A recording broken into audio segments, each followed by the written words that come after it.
You ever bought something and immediately thought, was this a mistake? Could be a pair of shoes that look better online, a gym membership you used twice, or, in the case of a lot of riders, a motorcycle that just didn't live up to the hype. Some bikes lure you in with flashy styling, bold marketing, or a tempting price tag. But after a few months, or sometimes just a few rides, reality hits hard. You begin to see everything wrong with the bike. Well, we've put together a list of 10 motorcycles that most owners sell within the first year of buying them. So make sure to avoid these bikes if you don't want to regret it. Taking the 10th spot is the Kawasaki Ninja 400. On paper, the Ninja 400 looks like the dream beginner bike. Lightweight, sharp styling, and a 399cc parallel twin that's just punchy enough to keep things exciting without scaring the life out of. It even sounds cool when you rev it out. But here's the catch, it's too good for its own good. See, what happens is you buy it as your first bike, fall in love, build confidence, and suddenly, it's not enough anymore. Within 6 months, you're already eyeing the ZX6R or something even beefier. It's like buying your first car and realizing you accidentally learned to drive too well in the Toyota 86. Now you want a Supra. Another thing? These bikes are everywhere. The used market is stacked with them, which tanks resale value. You could drop $5,700 on a brand new Ninja 400 and watch it lose a good chunk of that in the moment you post it for sale. So yeah, great bike, just not one that tends to stick around for long in the garage. Coming in at number 9 is the Ducati Monster 797. This bike is basically Ducati's way of saying, hey, want a taste of Italian performance without selling your kidneys?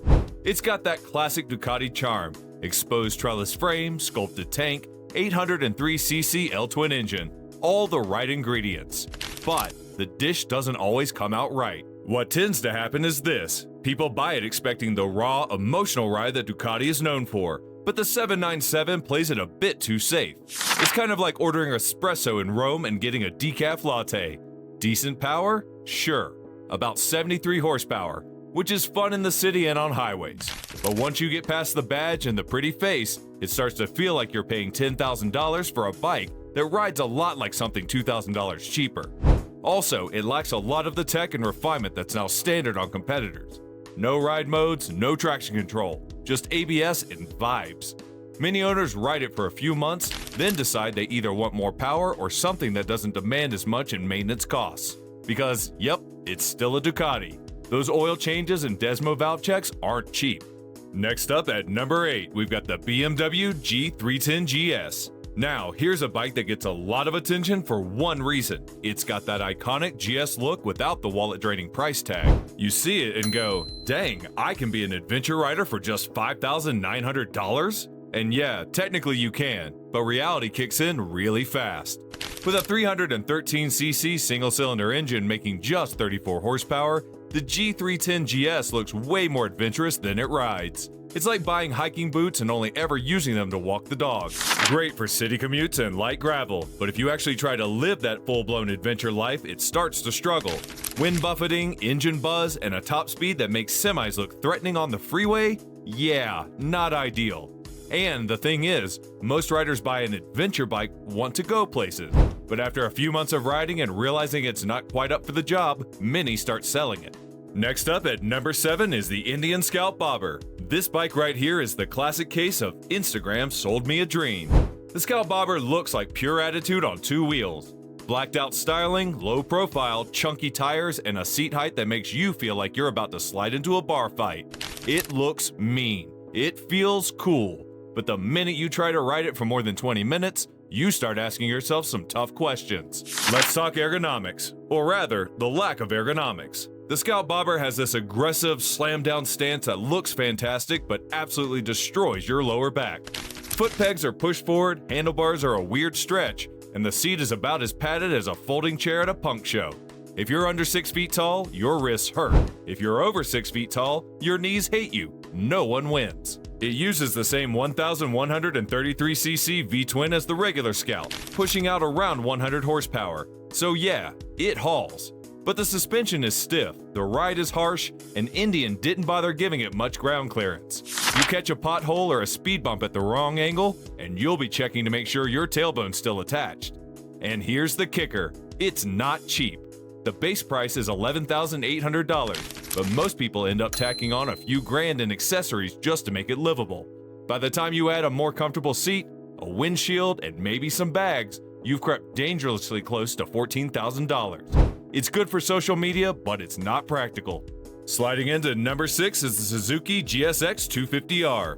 This one is a classic example of a bike that looks the part, but doesn't deliver the punch. You see GSX and immediately think of the legendary GSX R line. You know, screaming inline fours and track day madness. But when you find out the GSX 250R is rocking a 248cc twin with all the fury of a sleepy scooter. We're talking 25 horsepower here. 25! That's barely enough to outrun your uncle on a riding lawnmower. Okay, maybe that's a bit harsh, but it's the kind of bike that feels like it's constantly working hard just to keep up with traffic. For commuting, sure, it's fine.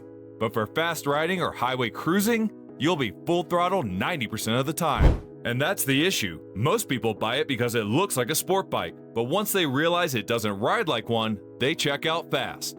Even for beginners, it's underwhelming, especially when other entry-level bikes like the R3 or Ninja 400 offer way more value for not much more money.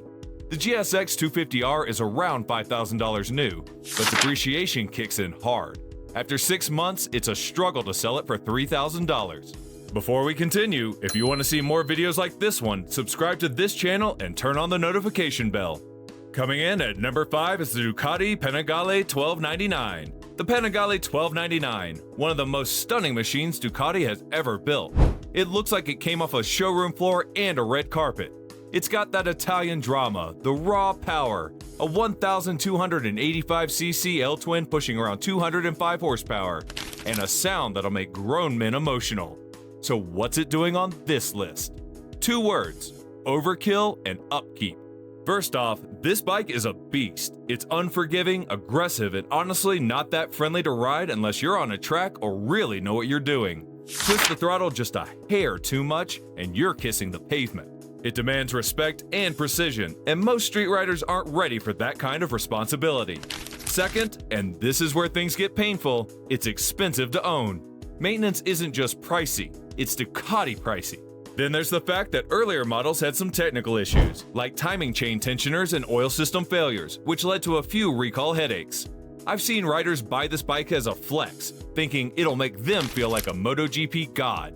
But in a few months, they realize it's like trying to tame a wild animal just to get to work. They list it for sale faster than you can say Desmo service.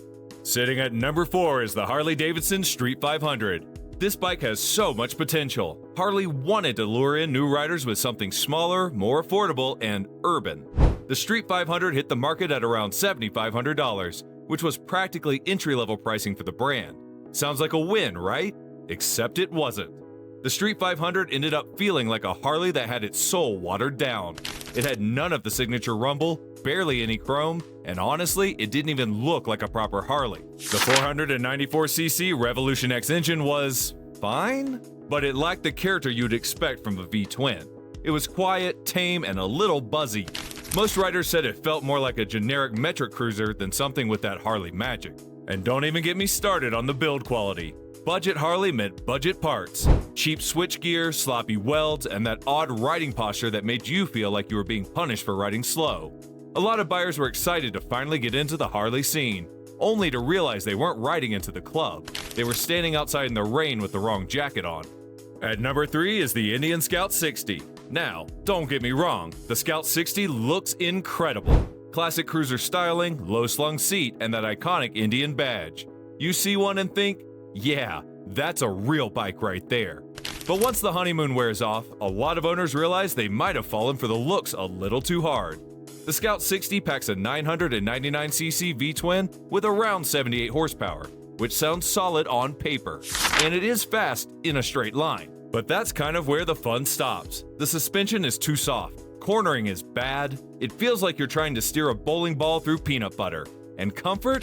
That low seat height puts your legs forward and your spine into chiropractor visit incoming mode. A lot of new riders grab the Scout 60 as their first taste of big bike cruiser life, but quickly realize it's more show than go. The ergonomics can get painful on longer rides, and the weight, nearly 550 pounds, makes it a handful in parking lots.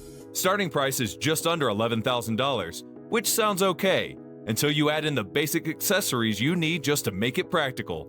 Windshield, luggage, better seat? Suddenly, you're knee-deep in upgrades, wondering why you didn't just buy something better equipped to begin with. Coming in at number 2 is the Harley-Davidson Street 750. This one right here was supposed to be Harley's big play for the entry-level crowd. Smaller engine, a cheaper price of around $7,600 when it launched, and city-friendly handling. The Street 750 should have been a game changer. Instead, it became one of those bikes you find on Craigslist with 400 miles and a must-sell tag. Here's the deal. The engine isn't actually the problem. That 749cc liquid-cooled V-twin has decent torque and isn't awful in traffic. But everything else? Yeah, that's where it falls apart. The Street 750 suffered from some pretty rough build quality. Plastic parts where metal should be, clunky controls, and a riding position that feels like the design team stopped halfway through and said, good enough. The brakes were famously mushy, the suspension was bouncy, and the overall finish? Let's just say it didn't scream premium American iron. And let's be real, it didn't really feel like a Harley. No soul, no thump, no identity. A lot of buyers picked it up thinking it was a stepping stone into the Harley lifestyle, but ended up disappointed that it didn't even deliver that raw, iconic cruiser feel. Most end up upgrading to a Sportster or ditching the brand entirely within the first year. And taking the number 1 spot is the Benelli Leonino 500. Now here's a bike that had every opportunity to be a sleeper hit. Retro-styled, collectively cheap at $6,700 and made by Benelli, an Italian name with a long legacy. Except, this Benelli isn't really Italian anymore. It's made in China, and it shows.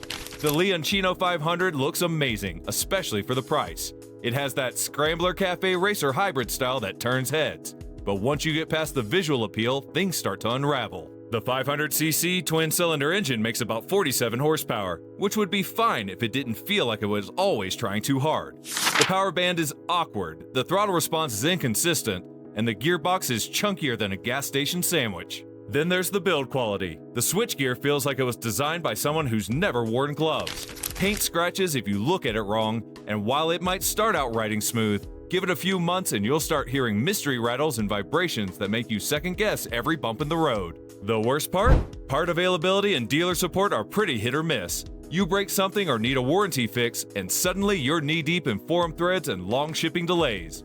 Owners buy the Leonino thinking they're getting a budget Ducati Scrambler, and quickly find out they're stuck with a bike that looks cool but feels like a project. Which other bike did I miss? Let me know in the comments. Don't forget to like, subscribe, and turn on the blue bell icon to get notified when we post new videos.